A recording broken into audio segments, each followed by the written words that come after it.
선교센터 사역도 은혜 가운데 잘 마쳐졌습니다. 원래는 지난 주일 이제 오후에 출발이 되었어야 했는데 우리 하이티 현지 공항에 사고가 나는 바람에 그 하이티까지 갔다가 내리지 못하고 다시 이제 돌아오게 된 것입니다. 그래서 언제 다시 출발할지 알 수 없는 그런 상황 가운데서 이 출발되는 날까지 매일 새벽 3시에 일어나서 그 짐을 또 다 꾸려서 공항에 가서 짐을 넣었다가 또 비행기가 취소가 됐다 그러면 또 그걸 다시 찾아서 교회로 왔다가 하는 일들을 며칠 동안이나 그렇게 반복을 하셨습니다. 그래도 끝까지 포기하지 않으시고 전원 책임을 완수해 주셔서 얼마나 감사했는지 모릅니다. 참 수고 많으셨습니다. 우리 선교팀을 통해서 우리 선교센터의 김승돈 선교사님이 날씨가 너무 더워서 많이 고생하신다는 그런 이야기를 전해 들었습니다. 여러분들의 계속적인 기도를 다시 한번 부탁드립니다. 그런가 하면 지난 수요일 오후에는 우리 26분의 교우들께서 제1차 소아시아 성지순례의 여정에 오르셨습니다. 매년 한 차례씩 이 성지순례를 계획 중에 있다고 하니까요. 여러 가지 사정으로 올해 참여하지 못하신 분들은 내년에 꼭 함께 하시면 좋겠습니다. 이분들이 성지순례를 떠나시기 전에 이번에 방문하게 되는 그곳에 대해서, 여행지에 대해서 미리 좀 성경적인 배경을 좀 알고 공부하고 좀 떠나면 좋겠다라고 그렇게 말씀하시고 건의가 있었는데 그것이 여행을 가지도 않는 저한테 돌아왔습니다.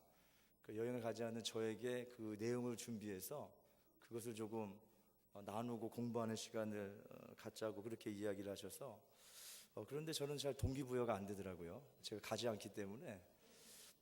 그래서 대신 내년에 있을 제2차 성지순례에 저를 꼭 데려가신다는 조건으로 제가 그 내용을 준비해서 그렇게 시간을 진행을 했었습니다. 자, 그런데 이번에 또 새로 담임 목사님이 오신다고 하니까 아마 2차 때도 좀 어려울 것 같고 3차 때나 뭐 가능하지 않을까 하는 그런 생각을 해보게 됩니다. 이 준비 모임을, 성지순례 준비 모임을 가지면서 이번에 이 성지순례 팀이 방문하는 그 주요 지역 나라가 터키라는 나라입니다. 여러분 잘 아시는 대로 이슬람의 그 중심 국가이기도 하죠. 그 터키를 중심으로 여행을 하시기 때문에 그 이슬람이 어떻게 시작이 되었는가, 어떻게 발전되었는가라는 이슬람에 대한 기초적인 지식을 함께 공부했습니다. 그리고 특별히 우리 사도 바울의 전도 여행 가운데 핵심 지역이 되었던 에베소 교회를 중심으로 했던 그 소아시아 지역의 그 교회 유적지를 이번 팀들이 또 방문하시게 되기 때문에요. 이 사도 바울에 의해서 진행됐던 5번에 걸친 전도 여행에 대해서도 함께 공부한 바가 있습니다. 사도 바울은 안디옥 교회의 파송을 받아서 이제 첫 번째 전도 여행을 시작을 했습니다. 이렇게 시작된 첫 번째 사도 바울의 전도 여행이 있어서 그 중심 지역이 되었던 그 지역 중에 한 곳이 바로 여러분이 잘 아시는 갈라디아 지역이었습니다. 우리 첫 번째 전도 여행을 통해서 갈라디아 지역에 하나님의 교회를 바울이 세우게 되었습니다. 그리고 이후에 갈라디아서 등을 기록하면서 이 갈라디아 지역에 세워진 하나님의 교회에 대한 각별한 애정을 사도 바울이 표현하게 되죠. 첫 번째 전도 여행을 통해서 세운 첫 번째 교회들이었기 때문에 그만큼 애정이 각별하고 특별했을 것으로 우리는 그렇게 생각할 수가 있을 것입니다. 얼마 전 매일 성경의 본문을 통해서 우리가 갈라디아서를 묵상했던 그런 기억이 있습니다. 그 말씀을 보니까요, 안타깝게도 지금 갈라디아 교회는 사도 바울로부터 아주 강도 높은 그런 책망, 비판을 받고 있는 것을 우리가 볼 수 있었는데요. 그 이유가 무엇이었습니까? 사도 바울로부터 갈라디아 교회가 책망을 받는 이유는 갈라디아 교회에 그 당시 만연해 있던 위선적인 신앙의 모습, 그것 때문에 갈라디아 교회는 책망을 받고 있었습니다. 기록에 의하면 그 당시 갈라디아 교회는 율법주의자들의 공격에 심하게 흔들리고 있었습니다. 아니, 율법주의자들의 선동에 어느 정도 동의가 되고 어느 정도 포섭이 되었다고 보는 것이 맞을 것입니다. 그들이 율법주의자들의 뒤를 따른 이유는 특별히 구약적인 신앙이 깊기 때문에, 구약적인 신앙이 강해서가 아니었습니다. 사도 바울이 보기에 갈라디아 교인들의 그 모습은 일종의 변질이었습니다. 신앙생활을 하다 보니까요, 마음 가운데, 그들 가운데 요령이라는 것이 이제 생겼기 때문에 그렇습니다. 처음에 사도 바울로부터 전도를 받고 복음을 듣고, 그때는 복음으로 사는 것이 정말 좋은 것이구나, 복음으로 사는 것이 정말 편하고 좋은 것이구나 라는 생각을 했었습니다. 말 그대로 믿기만 하면 되기 때문입니다. 그러나 사도 바울이 전한 이 복음이, 그리고 사도 바울이 전한 이 믿음은 곧 순종을 동반한 믿음이었기 때문에 복음을 받은 사람으로서, 그리스도인으로서 하나님 말씀대로 살아가려고 날마다 고민하는 것이 얼마나 어려운 일인가 하는 것을 그들은 이내 깨닫게 되었습니다.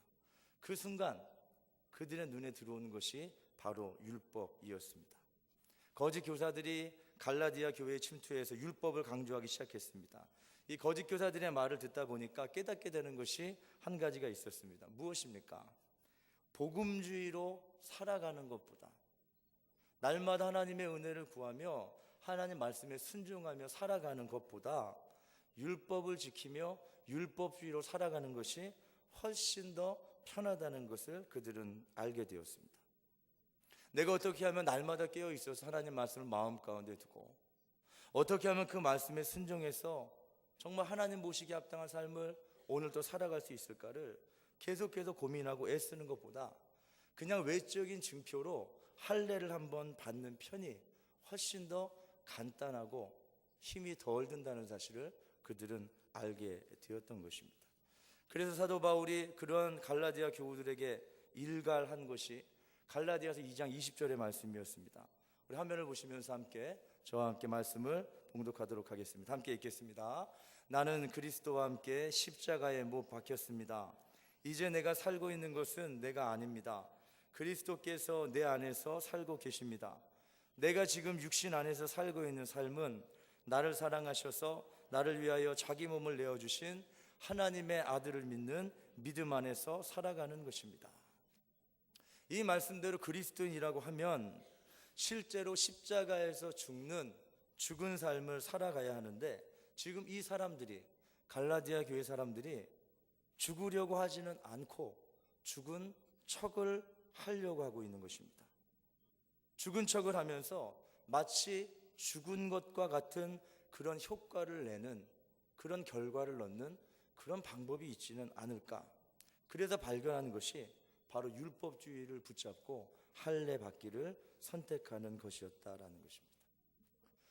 오늘 갈라디아 교회가 비판을 받고 있는 위선이 무엇입니까? 겉과 속이 다른 것입니다.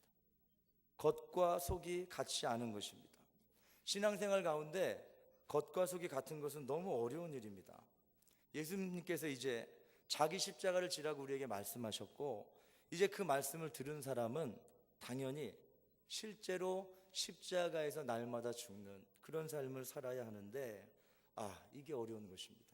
그래서 입으로는 이제 내가 복음을 들었으니 나는 십자가에서 죽었다, 날마다 십자가에서 죽는 삶을 살아가겠다 라고 그렇게 말은 하면서도, 선언은 하면서도, 고백은 하면서도 돌아서는 스스로 그것을 부정하는 그런 행동들을 반복하고 있는 것입니다.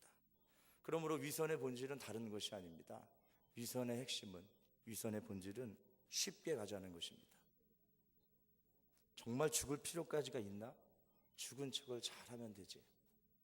사람들 눈에 죽은 것처럼, 십자가에서 믿음과 신앙이 좋은 것처럼, 신실한 것처럼 그렇게 보이면 되는 거지. 적당한 선에서 서로 합의를 보고 죽은 셈 치자라고 눈 감고 넘어가면 되는 것이 되는 거지. 정말 죽을 필요가 있을까? 이것이 오늘 우리에게 중요한 질문으로 다가오는 이유는 이 위선의 모습이 교회 안에 침투한 또 다른 모습의 세속화이기 때문에 그렇습니다. 쉽게 가자. 한마디로 조금 노력하고 많은 것을 얻자. 세상의 표현대로 하자면 저비용 고효율을 추구하자는 것입니다. 노력은 조금만 하고 어떻게든 많은 것을 얻어보자라는 것입니다. 이렇게 고생 없이 편하게 가겠다는 마음가짐 만큼 세속적인 것이 또 어디에 있겠습니까? 세상은 그것을 지혜라고 얘기합니다. 노력을 많이 하고 하는 것들을 바보 같다고 이야기합니다. 노력을 어떻게든 조그마한 방법을 찾아내라. 노력 조금만 하고 결과는 엄청나게 많이 얻을 수 있는 그 방법을 찾아라. 그게 똑똑한 거고, 그게 지혜로운 거고, 그게 잘 사는 것이다.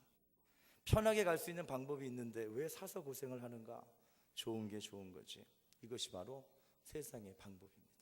세상의 지혜입니다. 그러나 하나님은 입장이 다르십니다.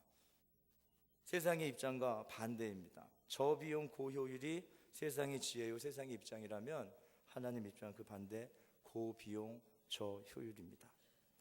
아무리 얻는 것이 적다 할지라도 정말 그것이 되어야 할 일이라면 어떤 대가를 치르고서라도 반드시 그 일을 하시는 것입니다. 하나님의 역사는 지금까지 철저히 고비용 저효율의 원칙에 입각해서 진행되어 왔습니다. 그리고 지금도 그렇게 진행되고 있고 앞으로도 그렇게 진행이 될 것입니다. 오늘 본문 말씀을 보면 베드로가 예수님의 멱살을 붙잡습니다. 마가복음 8장 32절의 말씀, 예수께서 드러내놓고 이 말씀을 하시니 베드로가 예수를 바싹 잡아당기고 그에게 항의하였다. 바싹 잡아당기고 예수님 멱살잡이를 했다고 그렇게 해석해도 아무 무리가 없는 그 내용입니다. 베드로가 감히 예수님의 멱살을 붙들고 잡아당깁니다.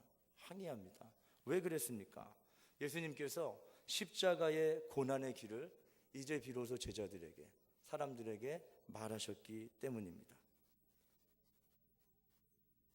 마가복음 8장 31절의 말씀, 그리고 예수께서는 인자가 반드시 많은 고난을 받고 장로들과 대제사장들과 율법학자들에게 배척을 받아 죽임을 당하고 나서, 베드로가 지금 예수님께 거칠게 항의하고 있습니다. 아니 무슨 말씀이십니까?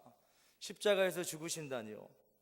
그것은 세상이 추구하는 저비용 고효율의 원칙에서 벗어나는 것입니다. 지금 다들 예수님만 바라보면서 예수님을 기다리고 있는데, 기대하고 있는데, 이제 기다리고 있는 그들에게 가서 이스라엘의 왕이 되셔서 편안하게 쉽게 그렇게 가시면 되죠. 십자가가 웬 말입니까? 그렇게는 절대로 안 됩니다.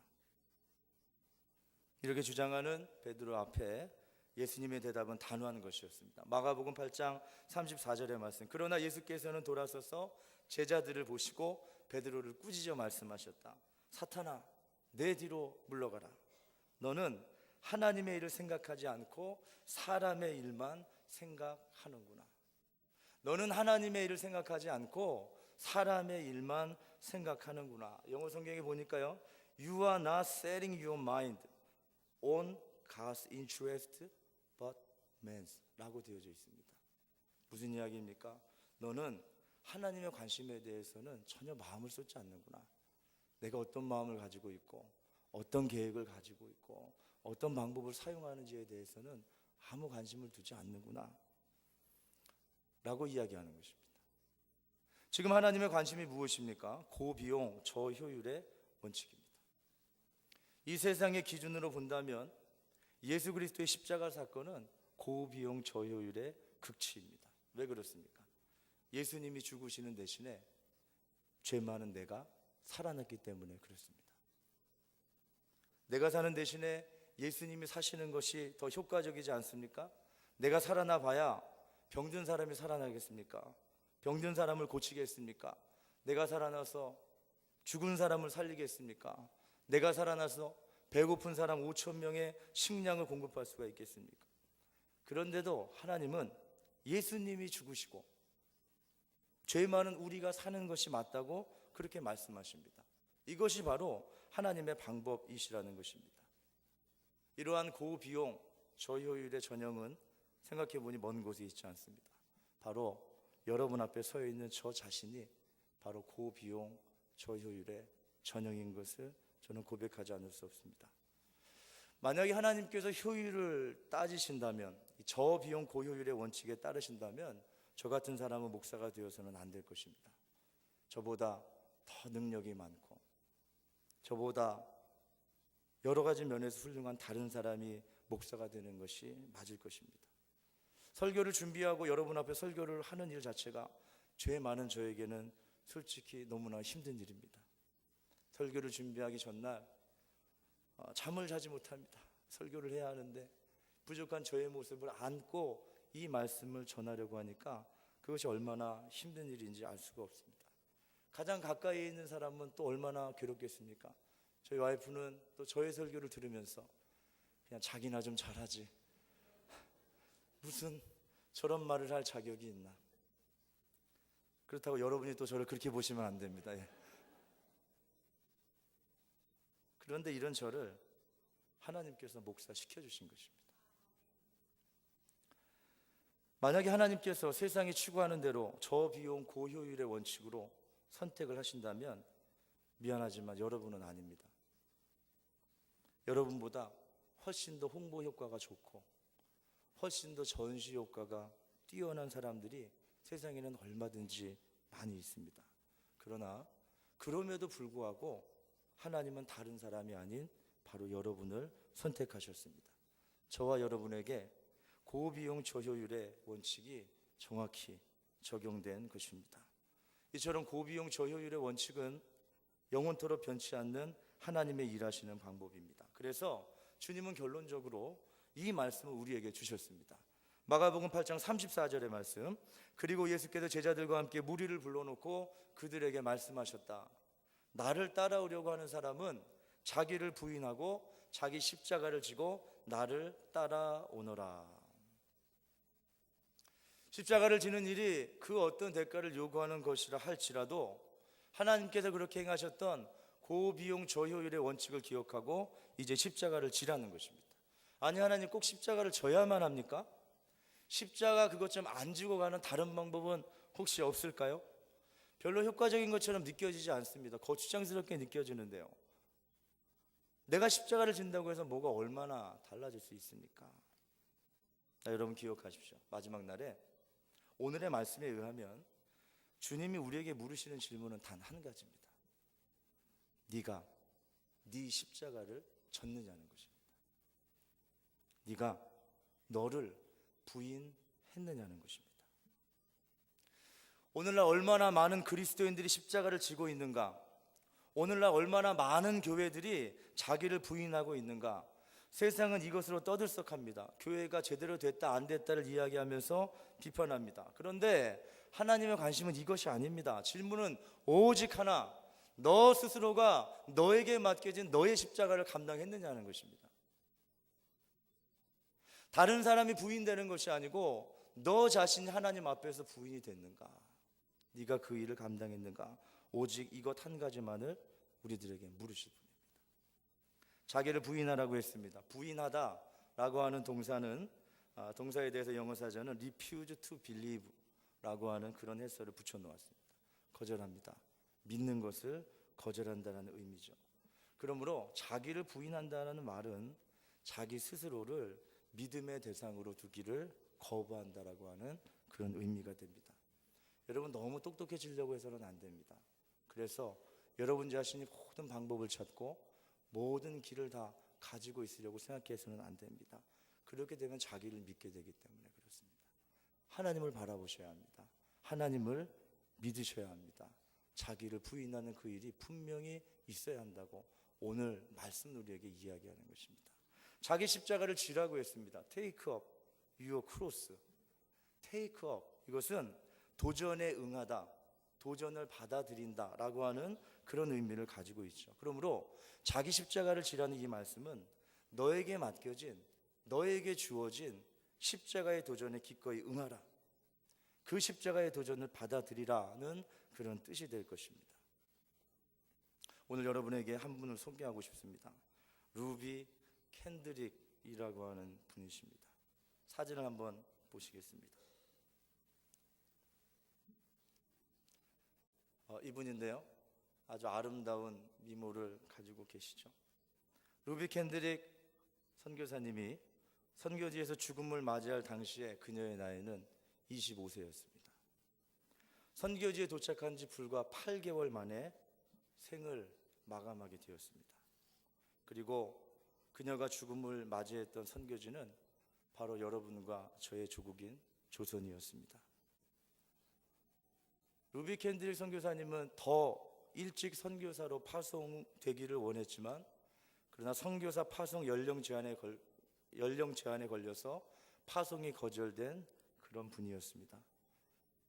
파송이 가능한 나이가 되기까지 연령 제한에 통과하기까지 무려 2년이라는 시간을 선교사님은 기다렸습니다. 20대 초반의 젊은 나이에 2년이라고 하는 시간은 그 뜻이 바뀌고 목적이 바뀌고 꿈이 바뀌고 생각이 바뀌고 마음이 변하는데 부족하지 않은 충분한 시간이었습니다. 그러나 그녀는 이 시간을 잘 이겨냈습니다. 처음 마음과 믿음을 잘 지켰습니다. 이런 과정을 통해서 마침내 도착한 선교지 조선에서, 그러나 그녀는 불과 8개월 만에 급성 맹장염으로 죽음을 맞이했습니다. 그녀가 죽기 전 미국에 있는 부모님께 보낸 마지막 편지를 함께 보시겠습니다. 사랑하는 아버지, 어머니, 이곳 조선 땅에 오기 전 집들에 심었던 꽃들이 활짝 피어났다는 소식을 들었을 때 하루 종일 집 생각만 했습니다. 욕심쟁이 수지가, 아마 여동생이 아닐까 생각이 되는데요, 그 씨앗을 받아 동네 사람들에게 나누어 주었다니 너무나 대견스럽군요. 아마 내년 봄이 되면 우리 동네는 제가 심은 노란 꽃으로 온통 덮여 있겠네요. 아버지, 어머니, 이곳 조선 땅은 참으로 아름다운 곳입니다. 모두들 하나님을 닮은 사람들 같습니다. 선한 마음과 복음에 대한 열정으로 보아 아마 몇십 년이 지나면 이곳은 예수님의 사랑이 넘치는 곳이 될 것 같습니다. 저는 복음을 듣기 위해 20km의 거리를 맨발로 걸어오는 어린 아이들을 보았을 때 그들 안에 있는 하나님의 사랑 때문에 오히려 위로를 받습니다. 그러나 한편에서는 탄압이 점점 심해지고 있습니다. 그저께는 예수님을 영접한 지 일주일도 안 되는 서너 명이 끌려가 순교했습니다. 선교본부로부터 철수하라는 지시가 있었지만 대부분의 선교사들은 그들이 전도한 조선인들과 아직도 숨어서 예배를 드리고 있습니다. 그들은 모두 순교를 할 작정인가 봅니다.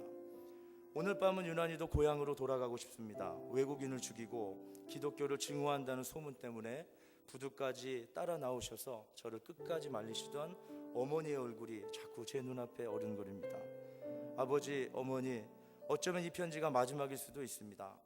제가 이곳에 오기 전 뒤뜰에 심었던 한 알의 씨앗으로 이제 내년이면 온 동네가 꽃으로 가득하겠지요. 저는 이곳에서 작은 씨앗이 되기로 결심했습니다.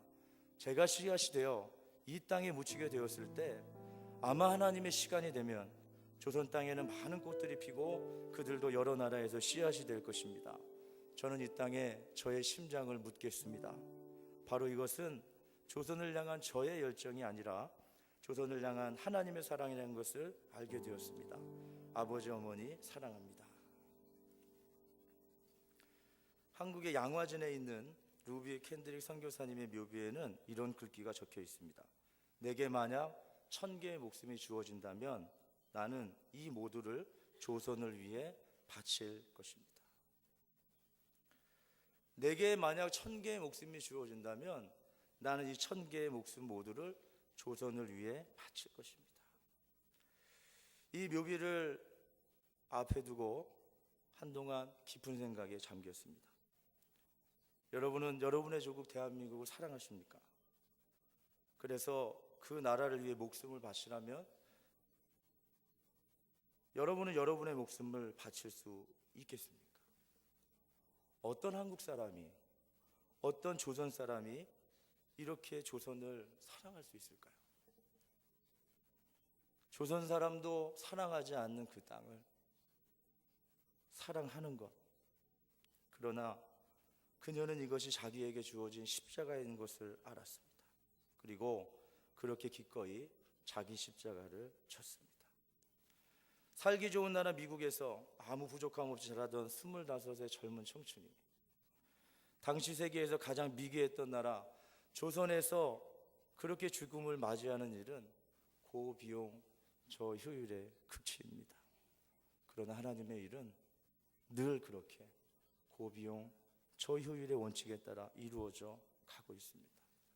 한 여인이 노동자의 1년 임금에 해당되는 가치의 옥합을 깨뜨려 예수님의 발을 씻었습니다. 철저한 고비용 저효율입니다. 가장 심각한 고비용 저효율은 바로 예수님의 십자가입니다. 예수님이 죽으신 대신 이렇게 죄 많은, 그렇게 더러운 여러분과 제가 다시 살아나고 다시 깨끗게 되었기 때문입니다. 한 선교사님이 원주민 선교를 위해서 밀림 속으로 들어가시게 되었습니다. 현지인 안내자를 따라서 길을 가던 중에 밀림 입구에서 물살이 아주 강한 그런 강을 이제 만나게 되었습니다. 짐 없이 맨몸으로 건너기에도 힘들 것 같이 보이는 그런 강 앞에서 현지인 안내자가 강가에 있는 큰 돌덩이를 가슴에 안으라고 그렇게 이야기하는 것입니다. 그 무거운 돌덩이를 가슴에 안고 그 강을 건너라고 그렇게 말하는 것입니다. 아니, 짐 없이 맨몸으로 걸어가도 잘 못 건너갈 것 같은 그런 강인데 왜 저 큰 돌덩이를, 무거운 것을 가슴에 안고 들어가라고 하는가? 그러나 그 말에 순종해서 무거운 돌덩이를 들고 강으로 들어섰을 때 선교사님은 그 이유를 알게 되었습니다.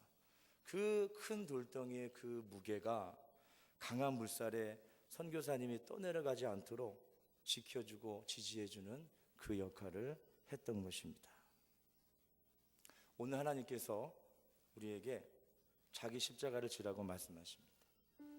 아니, 하나님, 그냥 걸어가기도 참 힘든 거 잘 아시잖아요. 그냥 걸어가기도 힘들어 죽겠는데 또 무슨 십자가를 지라고 하시나요? 그렇지 않습니다. 이 십자가 때문에 우리는 흔들리지도 않고 떠내려가지도 않는 것입니다. 이 십자가 때문에 우리는 무릎을 꿇을 수밖에 없고, 이 십자가 때문에 우리는 겸손한 마음으로 하나님을 바라볼 수밖에 없는 것입니다. 결국 십자가를 지는 그 일은 우리를 살리는 일이요, 이 일이야말로 우리의 생명과 직결된 것이라고 오늘 본문 말씀은 우리에게 이야기합니다. 마가복음 8장 35절의 말씀, 누구든지 제 목숨을 구하고자 하는 사람은 잃을 것이요, 누구든지 나와 복음을 위하여 제 목숨을 잃는 사람은 구할 것이다. 그렇습니다. 십자가를 피하는 순간 우리는 죽은 목숨입니다. 십자가를 외면하고 십자가를 거절하고 그 십자가를 내려놓는 순간 우리는 죽는 것입니다. 기억하고 있지 마십시오. 십자가는 우리를 살리시기 위한 하나님의 방법이요, 오늘 우리를 축복하시는 하나님의 선택인 것입니다. 오늘 말씀을 통해 하나님은 우리에게 세상에서 지혜 있다고 말하는 저비용 고효율의 방식이 아닌 하나님의 원칙이 되는 고비용 저효율의 방식으로 살아가라고 말씀하십니다. 세상 그런 우리를 보고 바보 같다고 이야기할 수도 있고, 세상 그런 우리를 보고 손해를 많이 본다고 말할 수도 있고, 세상은 그런 우리를 보면서 잘못된 길로 가고 있다고 그렇게 우리를 이야기할 수 있지만, 그러나 그것이 하나님의 뜻이요 하나님의 일하시는 원칙이 분명한 것을 안 이상, 그리고 그 십자가의 은혜로 오늘 새로운 생명을 받은 것이 분명하다라고 믿는다면 이제 너도 가서 십자가를 지는 그 삶을 살아가라고 말씀하고 계신다라는 것입니다. 오늘 여러분이 지고 감당해야 될 십자가는 무엇입니까? 하나님의 교회가 이렇게 거대한 변화의 물결 앞에서 있는데, 오늘 이 시간 이 시점에 하나님께서 여러분에게 부탁하시는 그 십자가는 과연 어떤 것입니까? 여러분 마음 가운데 여러분의 십자가를 찾고 구하는, 그리고 그것을 기꺼이 감당하는 믿음의 결단의 길을 주님의 이름으로 축복합니다. 26번째 미라클 코드, 자기를 부인하고 자기 십자가를 지고 예수님이 그렇게 하신 것처럼 손해 많이 보는 고비용 저효율의 삶을 내가 이제 결단하겠습니다. 나의 결단을 통하여서 마지막 때에 하나님의 나라가 이 땅에 임하는 역사를 이루어 주시옵소서 라고 고백하는 그 믿음, 바로 26번째 미라클 코드였습니다. 이번 한